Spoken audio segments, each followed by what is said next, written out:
What is up, everybody? It is Friday afternoon, happy hour for some. Definitely not in my neck of the woods. It's like barely lunchtime here, but maybe you're having happy hour and hanging out with us. We're going to be here for a little while, answering some Bengals questions. I know the frenzied part of free agency has kind of died down, but a lot of different things are happening with the Cincinnati Bengals in terms of rumors and questions going forward. And speaking of questions, we're going to get to yours today.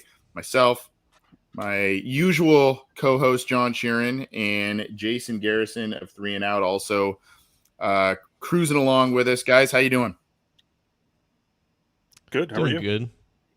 It's a lot is happening while also not happening with the Bengals. It's like just an oxymoron right now. I know it's there is a little bit going on there, but let's just so everybody can get in touch with us. We're going to do something a little different, I think, today. We're going to put in the live chat link in the live chats, Facebook and YouTube. So if you want to hop into the actual stream, if you got some video accessible and you want to get into the mix, we're going to throw that in there. You can call or text 949-542-6241.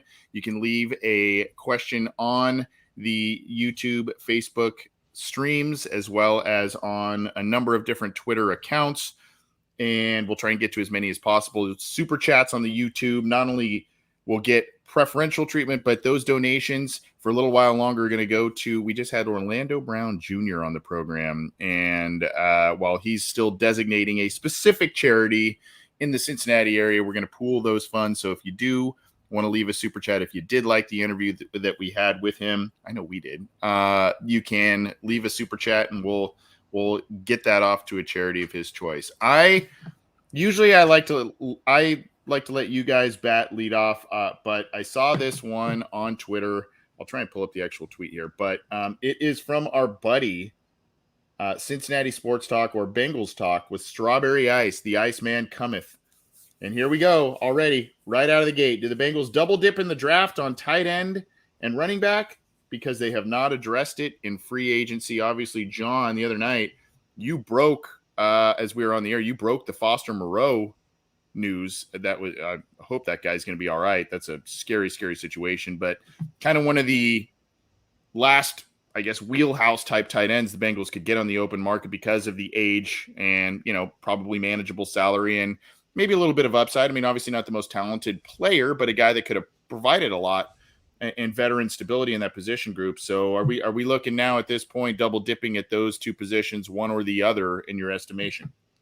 I don't think they're going to draft 4 combined running backs and tight ends, but they have double dipped at tight end before, specifically 2015. That was Tyler Kroft and CJ Uzomah back then. I think with Moreau, what made him interesting is that he just fit the bill of a guy who was probably in line to ascend into a greater role, like the likes of Chidobe Awuzie, Trey Hendrickson, Mike Hilton, yada, yada, yada, in recent years. Like guys who were going to sign for, pay raises for this team, for the Bengals, but they weren't like star players of their previous tenures, and they were projecting him to, kind of fill into the role that they were projecting with. And he made the most sense for a signing like that, and no other tight end at that time when he visited or right now kind of fits that bill. So I think they just kind of saw the rest of the market and said, we were kind of good on this. This is a great tight end draft class, and we need to rebuild that room. And that is how I feel about tight end. I feel like 2 picks at that position is probably likely at this point, with one being in the first couple of rounds, but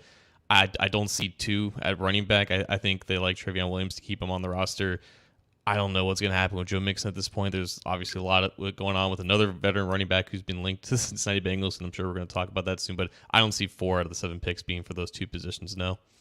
No, what do you think, Jay? I could see double dipping at tight end, but like John said, not at both positions. Irv Smith and Mercedes Lewis are really the only guys left that could kind of step in and bridge a gap for someone that they draft. But if they don't sign someone, they're going to have to double dip at tight end. I think the only guy on the roster right now with playing experience is Devin Asiasi. I think that's it. And when it comes to playing experience, I don't think he really had much on the Bengals roster last year. He was only in for a handful of plays. But they're going to have to do, and this draft class is really deep at tight end. So, and that helps them out a little bit. And maybe that's why they haven't made any moves in free agency at tight end. but absolutely the Mercedes Lewis, but the Austin Moreau news was very sad. I wish him the absolute best. Yeah. Yeah, it's a tough situation for sure. I'm in agreement with you guys. I mean, we made this really really easy out of the gate. I'm with you guys. I think because of the depth of the tight end group in the draft this year and the talent. I mean, you can go 3-4 rounds deep and get guys that maybe not start for you, but have heavy rotational roles with the team and be an immediate contributor potentially. I mean, there's the kid. I saw our guy Eric on Twitter there put out the RAS score recently of the Old Dominion tight end Kuntz, and he's unbelievable. Obviously not known as a blocker at all, but a guy you want another red zone receiving threat type of guy. You can get a guy like that, and then maybe you get more of an inline blocker somewhere else in the draft. I mean, this is unfortunately, guys. I mean, the tight end situation, it's kind of caught up to him a little bit where. I mean, they kind of ignored it last year, or guys got taken maybe right before they were going to do it, right, where they were going to pull the trigger on somebody. They just kind of, and I think that comes a little bit from Zach and the Rams' philosophy a little bit, that they just, that's not a high priority position as compared to others. And it's kind of catching up to them this year a little bit, unfortunately. And then some other unforeseen stuff with Moreau and whatnot is also doing that. But I find it hard to believe that they will double dip at running back in the draft as well. I mean, that doesn't mean they're not going to bring in a UDFA or anything like that as well. But I see tight end being the more likely scenario where they get 2 picks. It's true, man. Where are we going next?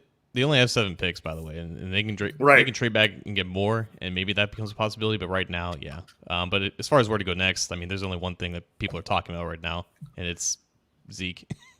Okay. So go for it. Who specifically? Oh, I see Dave right here. Or no, that's Eckler. But yeah, go for it. Yeah, we could use Zeke. I see Brandon saying that. Go for it, John. Yeah. So let's just get this out of the way. Ezekiel Elliott in his representation essentially leaked a wish list of teams he wants to play for down to 3. He leaked it to Adam Schefter, who tweeted it out like Thursday afternoon, 4 p.m. Included on the list was the Bengals, the Eagles, and the Jets. There was a report that came out from Philadelphia. A Philadelphia reporter said that the Eagles have not reached out to Zeke at all. There was a deleted tweet from Breece Hall, the Jets running back, who basically threw shade at Zeke, said, nah, we're probably good. A lot of people have linked Zeke now to the Bengals just because of the Ohio connection. He played with Joe Burrow and Sam Hubbard at Ohio State. The number 15 is open. He apparently wants that number back. So a lot of things are connecting Zeke potentially to join the Bengals. Zach Taylor had, I think, it was like an event at St. X High School in Cincinnati, and he was speaking in front of like 800 people, and someone asked him about it, and he basically said, yeah, I haven't really heard anything about this. He said the coach thing to say in a public setting, because coaches, whether he's honest or lying, he's not going to say anything about that. Right. So what he said has no bearing on the actual situation. But guys, there's 2 angles here. One, it's what Zeke would be with the Bengals, and 2, what interest exists and doesn't exist right now. And I think in terms of interest, we have to equate this kind of to the Orlando Browns situation, where Orlando Browns camp reached out to the Bengals initially because they knew that he wasn't going to get the deal that he wanted at left tackle. And they reached out to the Bengals and said, hey, is there any interest in signing him? And Bengals like, absolutely. We didn't know this was a possibility. They offered him the offer that they got, and that's how that happened. So I think in a similar vein, the Bengals probably didn't have any interest before this week about Zeke Elliott because they didn't think that he was on their radar and he might command a little bit more. But if Zeke does want to play here, and the Bengals are still looking for a running back to replace not Joe Mixon, but Samaje Perine in his role, I think that's how the wheels potentially start turning here. But we just don't know enough to say that the wheels are actually turning on this situation. Jason, what do you think, man? I think that Zeke could work, but only as a replacement for Mixon. And you're not going to get, the only thing you're going to get is an upgrade over Mixon at this point in Zeke's career is at pass protection. So if they do, and he might be cheaper, I think that they owe Mixon a little over $12 million this year. And if they were to cut him after June 1st, that they save like $10 million. So if that happens and they sign Zeke and he's going to be a guy that they don't have to take out of the game for the last half of the AFC Championship because he can pass block, that's good. And he might be cheaper. But I still think if they do that, it's not like they have their running back of the future. They still have to draft somebody this year. So I don't see it happening personally, just because you're going to ask him to not take a lot of money, and he may not be the main guy. So I don't know. I just don't see it happening. It all has to make financial sense, and the contract has to fit into the. I mean, I know that's like, duh, Anthony. But it really, really has to make a ton of sense for the Bengals to make a move like this. I would understand that they would want a veteran running back that can pass protect, that can do a number of different things. I would understand that they would want to have someone like that ready to go and waiting in the wings. But, I think also at that position, you can get talented, cheap, athletic type of players at a lot of different points in the draft. And that also may make more sense to them as well.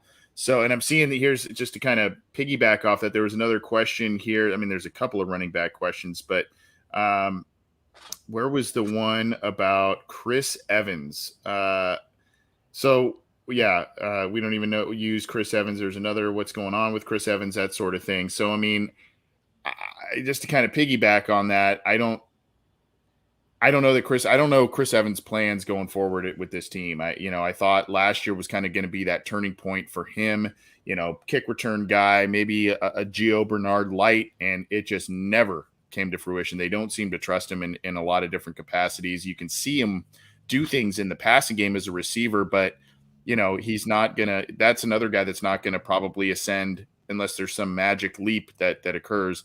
Probably not going to be a guy that ascends to a big role this year. And it looks like, they may get a veteran guy in Zeke. It has to make a ton of sense financially for them to do that. And Zeke probably needs to understand the role, know your role, right? Otherwise, I think it's draft. And, maybe they think Travion Williams.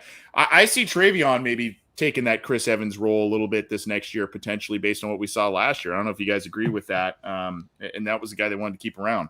Well, what is the Chris Evans role? It doesn't exist because they don't trust him to do anything, I guess the perceived Chris Evans role, what we thought the Chris Evans role would be, right? I mean, I get you. I mean, he didn't. I was just shocked at how little he saw the field last year, based on some of the things you saw as a rookie, some of the things you heard. You kind of felt like this was a guy that, he was going to be an ancillary guy in the offense, but you thought he'd kind of be that guy that just comes in and pops a big play on third down here and there. Just never saw the field. Yeah. Sorry, go ahead. No, go ahead, Jason. No. I was going to say, I mean, even in like third and long, in passing situations where you could use an extra receiver out of the backfield, I don't know if it's that they didn't trust the offensive line, that they needed someone to block and Chris Evans can't, or what, but Evans never got on the field. One thing I did want to say about Zeke that I forgot to say is one benefit we have is we know he can play center, as you saw the Cowboys putting him in. So maybe that'll help out a little bit. If they're worried that Ted Karras could get hurt, they could put Zeke in at center and just do whatever. I still have I've watched that play 1,000 times. I still have no concept of what they were trying to get done there. So I think at the end of the day, they wanted Pirine back. They wanted him on like a 2-year, basically the deal that he took with Denver. And he went to Denver because he trusts Sean Payton's ability to use multiple running backs pretty equally. He has a good track record of that in New Orleans. I think they wanted to re-sign Pirine, and they wanted to cut Mixon, and they wanted to replace Mixon with a rookie in the draft who has more juice, right? Who's not 26 years old and about to fall off the cliff. I think once Pirine left, and they didn't identify a running back on the open market that they thought they could afford that could replace Pirine, then they kind of pivoted towards, okay, we'll keep Mixon, and then we'll look for something in the draft to maybe replace Pirine. But it's tough to replace what Pirine did with the rookie, because that's a lot of responsibility to pass protect and just be the entire third down back. And some of those things, like, you can't always rely on a rookie to do that. And I think that's why this is a possibility to replace just what Pirine did. And once, if Zeke comes into the fold, then they kind of revert back to the original plan, and they save some cash by letting go of Mixon, and they replace him in the draft. So again, I think if gun to my head, I would say he doesn't come here, but I'm not ruling it out entirely just because it seemed like a plan like that was already in place had Pirine resigned. Well, we're going to, Jason, I'm going to let you take the next dibs, but this guy usually calls in on the phone, and now we gave him the platform to talk, to come on into the show. Terrell, What's going on, my man? Good to see. Good to put a face with the name. Yeah. Different circumstances. I'm at work, but it's all good. Well, that's all right. What's on your mind, dude? Just hollering at y'all, man. I'm feeling the Zeke be the new P rhyme. I ain't gonna lie about that. Maybe Who's the new P rhyme? Zeke? You think Zeke's the new P rhyme? Zeke is the new P rhyme. Okay. All right. Okay. And I think I think it'd be a better like a new bring some more juice, not speed, but just make him. He might come out he might be a good player. That's all I'm saying. He might be a good player.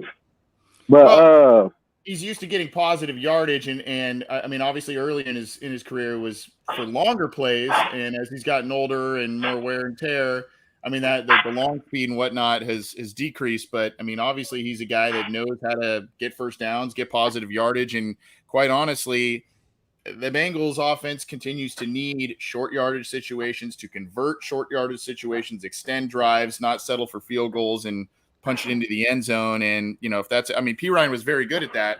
If Zeke can kind of continue that, I can see where the value is. Again, the contract has to make sense. The one thing I'm surprised about is since when the Bengals is a worldwide, just superstar central team that everybody going through, when this happened. That's all I'm trying to figure out. I mean, Orlando Brown, Zeke want to come here. I remember the times when Warren Stopping want to come here. Yeah, they do.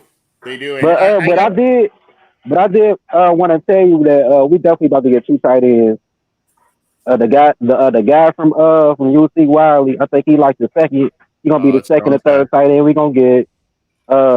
If it end up being Musgrave or Washington from Georgia, that's cool. And I do think we're gonna get a running back with juice. I ain't gonna lie, man. I want Gibbs at number 1. You want who, number 1? I want Jamar Gibbs at number 1. Oh, okay. Wow. Okay. I do. But I love to hear from y'all. I'm hearing from y'all every day whenever y'all come, and and I just wanted to tell John, man. I wanted to tell you, man. I'm trying to put up a petition to get Travis Kelce or Jason Kelce to be our head football coach, man, at UC, man. Because they left us spanking. You're the man, Terrell. Take care of work, man. Okay. You're all right. Don't work too hard. We'll catch up later, man. Thanks for hopping on. I guess I think you ran into a customer. Yeah, he looked like he did.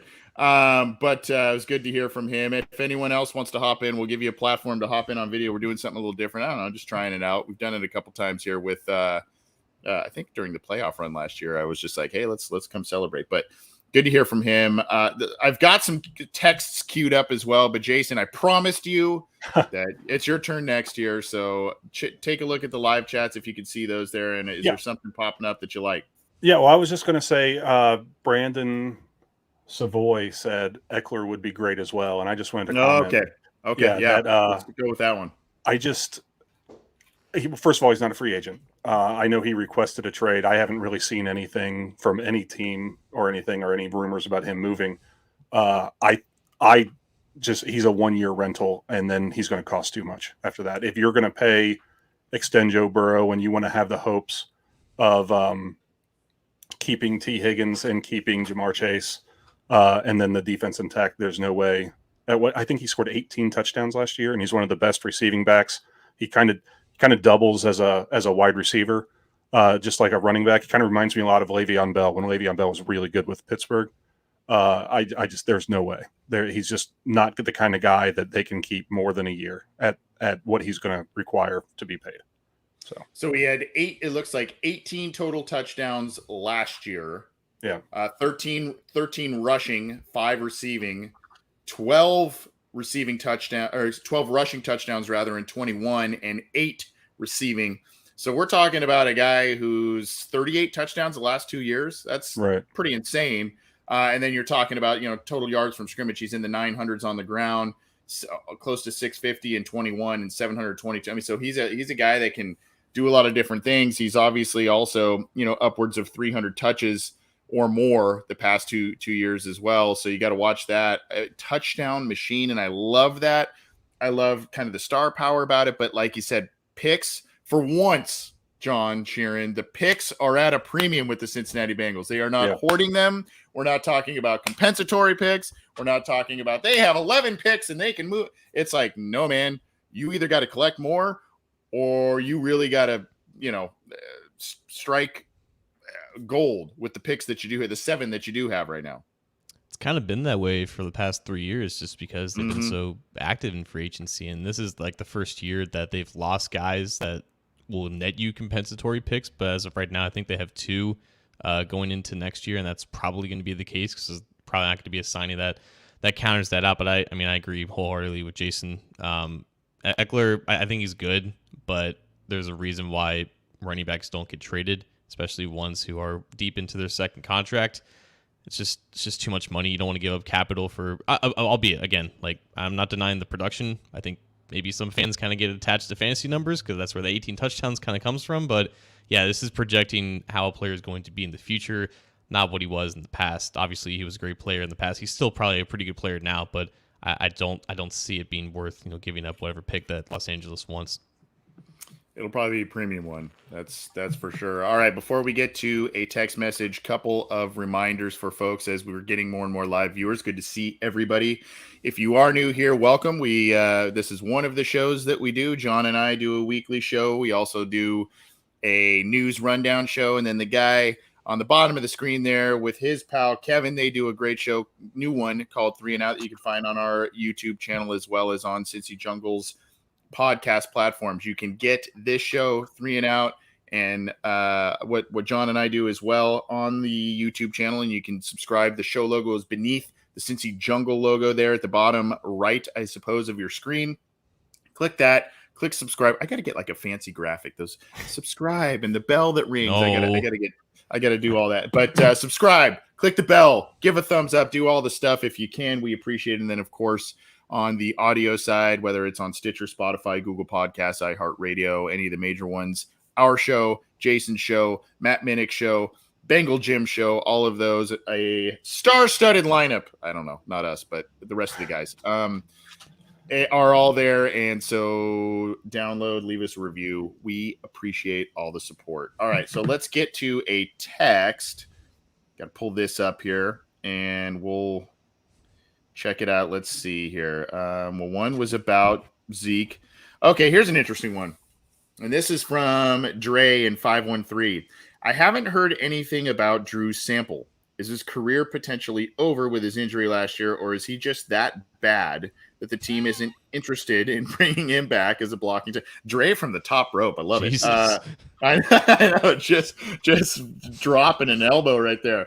Who wants to take that one first? Woo! That was an early one. I'll go with this. I feel like Sample kind of falls into the category with like Eli Apple and Brandon Allen. Not bad players, but players that I think the team feels like we can just wait this out and they'll be available if we need them. Like there's no rush to bring back Drew Sample, especially because it's been how many months? It's been like 6.5, I think, now since the injury in was that early September. So yeah, there's still probably some time for him to recover to full strength. Obviously, them not having any tight ends aside from Devin Asiasi is terrible optics. But I really do feel like the fact that they didn't tender Mitchell Wilcox when they easily could have, they could have re-signed him as well. Sample's still out there. Like they want to rebuild this tight end group from the ground up, and right now it's bare bones, and they're going to need to kill the draft in order to do so. But if things don't go their way in the draft, maybe Sample comes back. But yeah, I feel like there's just no rush at all. But I don't think his career's over by any means. No, I don't think his career's over. I could see him coming back to Cincinnati after the draft, like you said. I don't see teams lining up outside of his door to bring him in there. I do love this comment from Honest Fan. It says Sample is a scrub, and then it says respectfully. You could just say, yeah. But yeah, I don't see him getting signed before the draft. I could easily see if the draft doesn't fall the way the Bengals want it to when it comes to the tight end position, them reaching out to him. Or if they don't get to double dip, like we were talking about earlier, they could reach out to him. But yeah, it's just like what you said, just like Eli Apple is, I personally would like to see Eli Apple back. I wouldn't mind if they re-signed Sample, but not to be the number one guy. And I don't think any team thinks that that's who he is. Yeah, I mean, I think you guys kind of both said it well, and John said it well at the onset there. It's just he's going to be there if you want him, really. I mean, I just I respectfully, like Honest Man said, respectfully, he's going to be there if you want him. I kind of obviously when they made that pick, I was initially like, whoa, and I Pac-10 / Pac-12 guy, I was like, hey, Washington Husky, and then I looked more into it. I was like, hey, maybe they could do something kind of unique with this guy, and then injuries. Never got his footing in the system or anything like that. It was just kind of not a great pick from the get-go.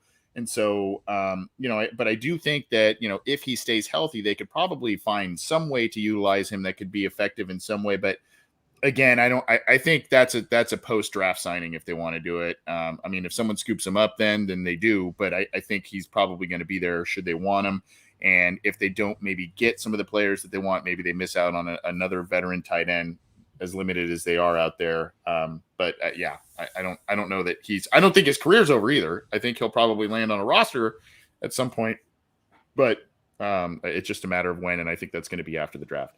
I have a topic I want to bring up, but I'll let you guys scour quickly here for another question or two before we bring something up. But is there something else that is getting to you?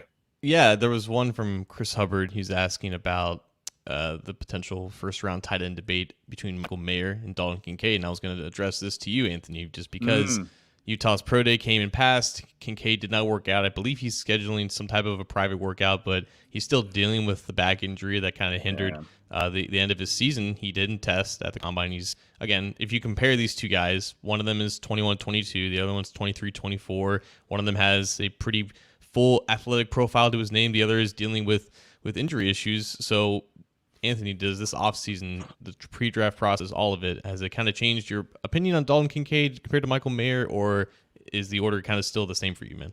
Well, they're two kind of different players in what they bring you. Mayer's kind of that all-around tight end. He can give you more as a blocker. I don't think he's still a good pass catcher. I don't think he's maybe as when you look at the film, I don't know if there's as many dynamic catches as you see Kincaid, and there are a lot of great catches by Mayer. I just think Mayer is the most polished, ready to go. You can. You made the comparison the other day, John, to Jason Witten. That's lofty expectations, obviously, because that's a Hall of Fame player. But I get the comparison because he's a guy that you put him in line. He's going to block. He'll shoot out to the flat, or he'll go to a seam, that sort of thing. Kincaid's more dynamic in terms of stretching the field a bit more. The testing thing is an enigma to me because I would like to say, I would point readily to be like, see, Kincaid's faster, but we don't know, right? I mean, you just don't know. To me at this point, it hurts his stock. I would be more comfortable if the Bengals, if he's there in the second round, I'm going, that's got to be intriguing. And you did not take a Mayer in the first round, right? I mean, to me, I think right now your Kincaid should be in the second round conversation based on not testing. You don't have a lot to go on there. 16 touchdown catches the last 2 years though from Kincaid, and a guy that just played with his hair on fire, played a lot of hero ball, and made just dynamic catch after dynamic catch last year. I know he's older. There are some concerns there, but I think, this is a guy now, if you're sitting there in the second round, maybe even the third round, if teams are that concerned about it, it's like, don't overthink this thing, especially if you didn't get a tight end early. Mayer, to me, though, to answer your question, Mayer to me is still the consensus top guy. He just kind of does everything. Kincaid would be more of a guy that you play a bit more in the slot. You could even get creative potentially as an H-back guy. He did that in limited snaps in Utah, but I think he's more of a slot, definitely a pass catching third down type of weapon. Yeah, I think that Mayer, like you said, is the most week one game ready, step in and produce kind of guy. He can block. He doesn't have the ability to stretch the field as much as Kincaid, but Kincaid not working out, and then his back issue, it's going to hurt him. It's hurting him now. Right. But like you said, if he's available in the third, I mean, you just have to kind of pull the trigger there. But if they said we're going to draft a tight end at number one, it can't be Kincaid. It's going to have to be Mayer.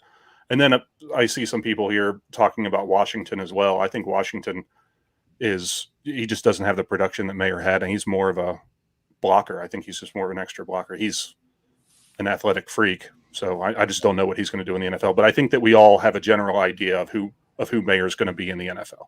So, yeah.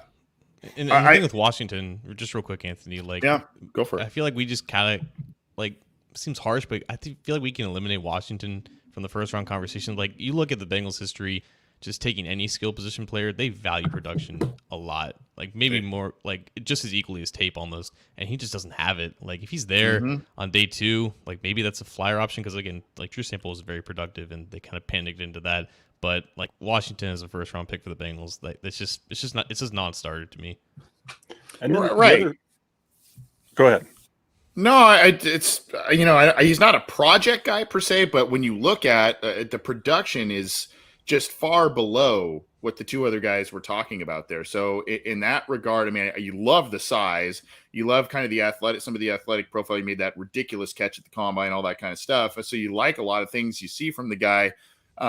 But I mean, when you look at Mayer and all of the things that he has proven he can do, plus, be a productive guy in the passing game at a big time program. And then you look at Kincaid, like I mentioned, 16 touchdown catches the last 2 years. I mean, the production is there for those guys. Washington has, the clay to mold, so to speak, the size and all kinds of different things. The production isn't there as compared to the other two. So I think that's a really good point you bring up, John. I was just going to say also, like when it comes to tight ends, there's so many tight ends that have been established in the NFL that are very good. The position in general is so injury prone. I mean, there's guys that have played. Gronk was really. He was injury prone too. But it's such a tough position to play because you have a guy the size of not quite as heavy as an offensive lineman, but a bigger guy that you want to run like a wide receiver and block like an offensive lineman. And it's just hard to keep healthy or stay healthy that way. I mean, we saw Tyler Eifert get hurt over and over again. And what could he have done if he stayed healthy? Oh, man. I know last year there were several tight ends that were hurt. Several big name tight ends that were hurt for a while. It's just it's a tough position to play and stay healthy, especially in the NFL. Yeah. I mean, Gronk came into the league unhealthy, right? He had the back deal. That's what caused him to slip. And then, of course, the Cincinnati Bengals. By the way, I want to address a question later that's up there. We'll get to that one in a little bit. But the topic I wanted to bring up to you guys, because this is something I started weighing. John, I think you and I were both in the member spaces conversation of Joe Goodberry yesterday evening, and it provided, I was kind of in and out for a few minutes in there. But, I mean, it's, and by the way, if you missed that episode, he was on with John and I a couple of just before the Orlando Brown news broke. He was on with us. Fun episode with him, and of course, go subscribe to his content. You can do that through his Twitter account. I want to plug that, but there was obviously a lot of conversation. John, you probably remember it was right tackle options. I don't think they should take a tight end because of positional value. So I had this kind of thought where you go, okay, well, there's positional value, but there's also perceived player value. And there's the argument there. And I'll kind of explain what I mean, right? A lot of people are like, well, the Darnell Wright kid from Tennessee, who's maybe the consensus 3rd, 4th best tackle in this class, if that, right? He's in the top 5 probably. But when you're picking him, you're picking arguably a guy who is sniffing outside of the top 5 at his respective position group in the draft class. When you pick a Michael Mayer, let's say, you may be, should he be there, you are picking the top player consensus-wise at the position. And oh, by the way, right now it's your top position of need based on depth or lack thereof on your roster. So I guess I go back and forth because obviously you want to build the trenches. You want to get a right tackle that you want to have for the next handful of years because of the fluidity with the Jonah Williams, Lael Collins, all kinds of different situations there. But guys, I also am like, do you want to, if you're taking a position and you're in the first round, do you want to take a guy that's the 4th, you feel like he's the 3rd or 4th best guy at that respective position? Or do you want to take the guy that you still have a need and you're saying, this is the best guy in this, based on our board, this is the best guy in this class, even though the positional value isn't as high? I waver back and forth on this, and that thought kind of came to my mind last night, John, when we were in that space conversation. It's a good question. I think ultimately it comes down to just which one player do you think is just better and just who's graded higher, right? I feel like that's the first thing that any team will look at in that situation, and then you kind of go to, okay, what do they need more? Like, what do we need more right now? And it's very questionable. Do they need a right tackle or starting tight end more right now? Because they have at least some options, I guess, at right tackle. They're not great options, I should say, but they just have just nothing at tight end right now. And if you want the designation of picking the first tight end, the safest, most clean first round tight end in the class, and I think that's completely justifiable. But I really do feel like if there is a tackle that they feel like is worth that pick, that they have graded high enough, who's also there, I think that ends up being the pick. And you can argue that the strength and the depth of the tight end class also helps justify that, because they will probably take two tight ends between like rounds 2 and 5 and everything. But I think just their history with offensive tackle in the first round, the fact that this whole Jonah Williams situation is kind of, the whole offensive tackle situation has kind of led to a place that they just didn't expect. And if there is a tackle there, it could be DeJuan Jones, it could be Darnell Wright, it could be Anton Anderson, I have no idea. But one of those three guys, if they are there, I feel like they would take him over the tight end. And I feel like that's just like the answer to that discussion there. Yeah, I think that Jonah Williams requesting a trade has kind of thrown a wrench into all this, and we don't really know what's going to happen. I mean, if they don't take a right tackle, or if they don't trade him, I mean, he's going to play. I don't know how well he'll do, and then we don't really know what's going on with Leo Collins. But if they were to sign a free agent tight end like Irv Smith Jr. or something like that, then I would say that the offensive line is more important, because it's a more important position. But with just no depth at tight end, and Devin Asiasi being the only really tight end on the roster that has any playing experience, then I wouldn't be upset if they went for the best player at a position that's not as important in the first round.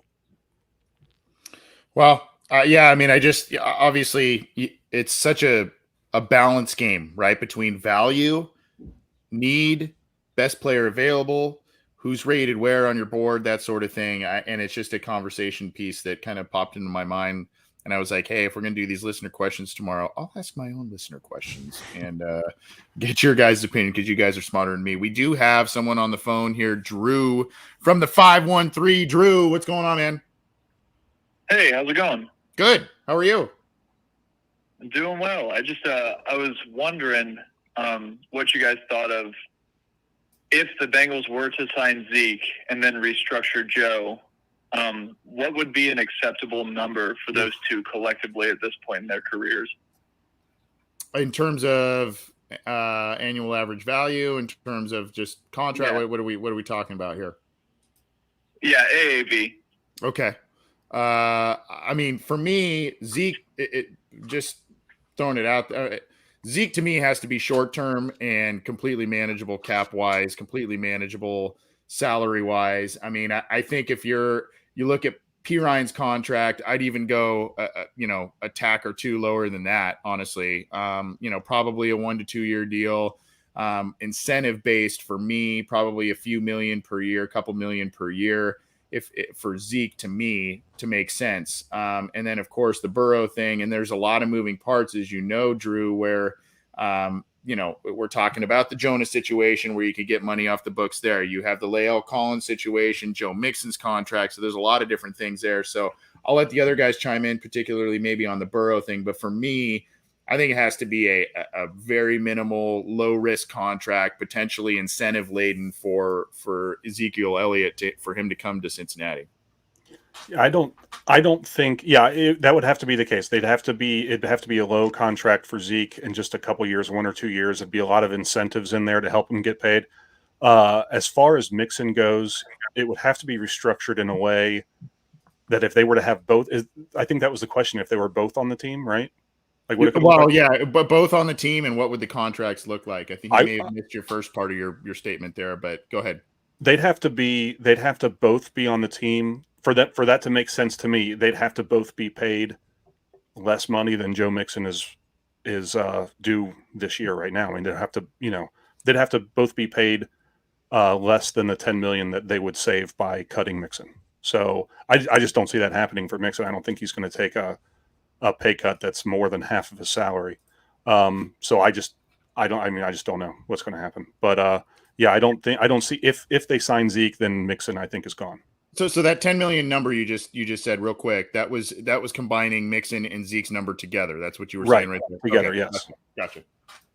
Yeah, I like how Jason said pay cut, because that is what it is with Mixon. Like, people throw out the word restructure often because other teams do it. Joe Mixon has 2 years left on this deal. He's due $20 million approximately in cash. His cap hit this year is like $12 million just because it's the prorated signing bonus from a few years back. They would not restructure Joe Mixon's contract. They would basically terminate that contract and ask him to take a pay cut. He wouldn't be under contract for anything more than 2 years, which is what the original deal has him for.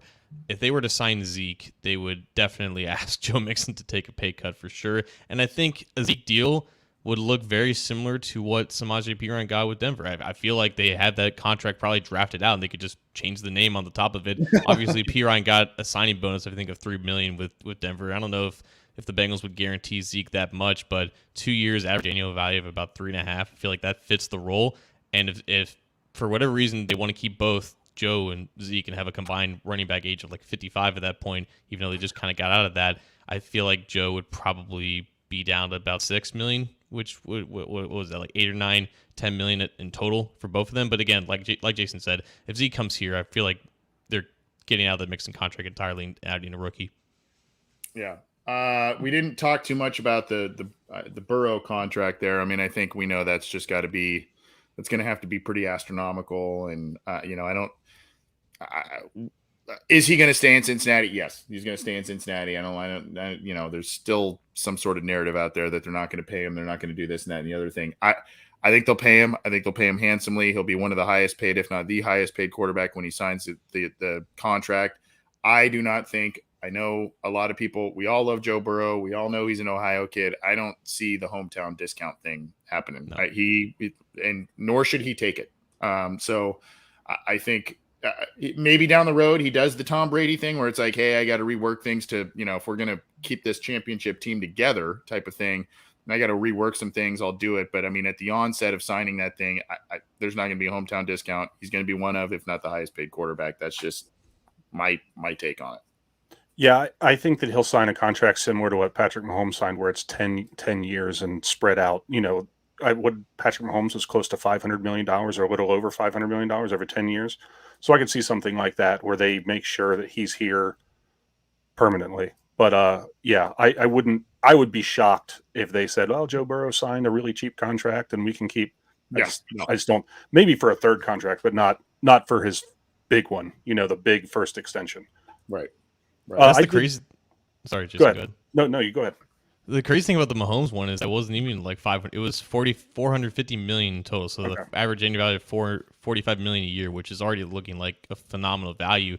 And I don't know, man. I feel like that deal it seems more and more like an anomaly just based off what other quarterbacks are signing for. Like there's definitely a trend in trying to just get like a 3 or 4 year deal and then resetting the market later down the road so you're not locked into something long term. But I mean, I agree with you guys. Like it could be a situation, and I think Goodberry brought this up yesterday with T. Watt, where there were like intense negotiations with the Steelers, and then Watt kind of just like, you know what, like obviously I want just get the best possible deal done with this team, and I feel like Burrow probably thinks that too. Like he wants to stay with the Bengals, but he doesn't want to shortchange himself. He just wants just whatever deal kind of works for both sides, and that obviously doesn't mean taking less than $50 million per year, but the overall structure of that, it's definitely up in the air right now.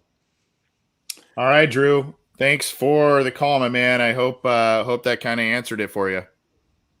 Yeah, appreciate it. Thanks, guys. All right, take care, man. All right, well, we're going to start getting on out of here. We're going a tiny bit longer than we had anticipated, but before we do, are there any other questions that we did not get to in here that you guys want to get to here? I did see one from Anton Hall. I think we're sleeping on cornerback being their target in the first round. And there's no depth at all at the cornerback position. You have Chidobe Awuzie on one side, who's coming off of a season-ending injury, and he's entering the last year of his deal. And then on the other side, you have Cam Taylor-Britt, and you have Mike Hilton in the slot, and I think he's 29 this year. And then behind them, I know what they just signed. They just re-signed their backup slot corner, and I'm just totally blanking on his name now. But there's really no depth at the cornerback position. So they like corner. Yeah.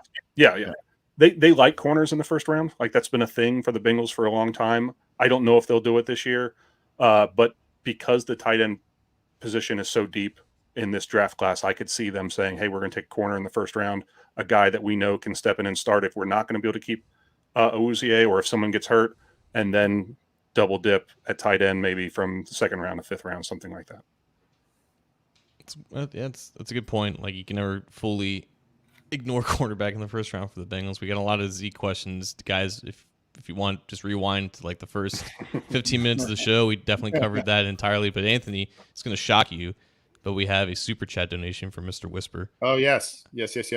Absolutely. He's asking, who is a realistic target still out there for agency that the Bengals could or should look into while they're still available? Thank you so much, Mr. Whisper, for your continued generosity towards this program. Yeah, I mean, at this point, are they going to sign anyone else? Like, I know Zeke is a thing and everything, but it seems like tight end is probably where it's going to be. We just have like Irv Smith is the most notable name. There's a reason why he's unsigned. Like he's just had a ton of injury issues and he's just not lived up to his draft billing. It could just be a 1-year deal with incentives, like we saw with Dalton Schultz and Mike Gesicki. But again, like if they didn't sign anyone at tight end now, it's a little weird to imagine that they're going to, especially just because the draft is so deep with them. So I don't know. Like I think we all expected 1 or 2 more signings in general in free agency, and it just didn't really work out. So Irv Smith is obviously the name to watch. I think another running back name to watch though would be Darrell Henderson, who was a draft pick by the Rams a few years ago. Yeah. It's been like half a year with Jacksonville, but he's still 26. He was pretty efficient when he got the ball consistently. If they're looking for at least some running back depth who's not Zeke, I would look out for Henderson. Couple of names, shameless self-promotion to put my Twitter account up here, but I just tweeted this out a little while ago, based on an NFL.com kind of top guys left type of list. You've got, in terms of maybe getting some rental defensive line depth, you've got Yannick Ngakoue still out there, 19.5 sacks the last couple of years. Rock Ya-Sin is a cornerback. Doesn't really move the needle a ton, but can bring you some behind the starter depth type of thing. You've got Dalton Reisner out there, the interior offensive lineman, depending on how things would shake out with Volson and whatnot here.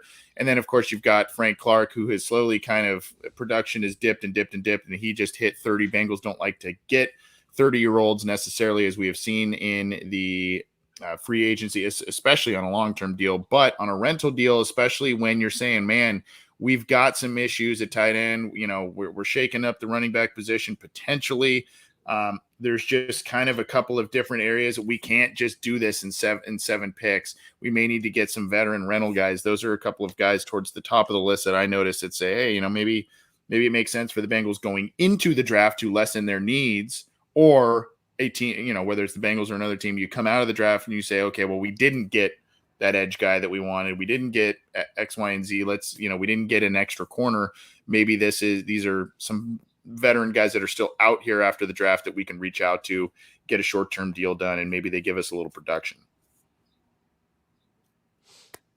All right. Well, is that going to do it for us today, guys?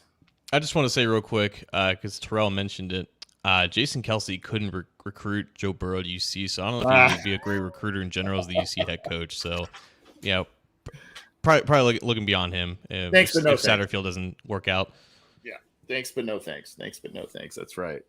Well, guys, thanks for hanging out on a Friday. Thanks for your time. Thanks for your insight, your input, and of course, thanks to everybody we had a lot of different avenues. People were coming towards us here with questions. Twitter, the live chats on YouTube, Facebook, and of course, phone, text. We had someone hop into the chat, all that kind of stuff. So we had all the avenues open for you. But hop on in next time. We had a lot of live viewers. It was good hanging out with everybody, and we'll try and make this again still a somewhat regular thing, even through the off season, and of course, more regular through the regular season. Guys, appreciate you. Thanks for all the work that you do here on the show, on the website. And go check out John's written work over at A to Z Sports. He's killing it over there. But hey, we'll see you guys next time. Appreciate it. And yeah, I don't know. We'll see you next week, I guess. See you guys.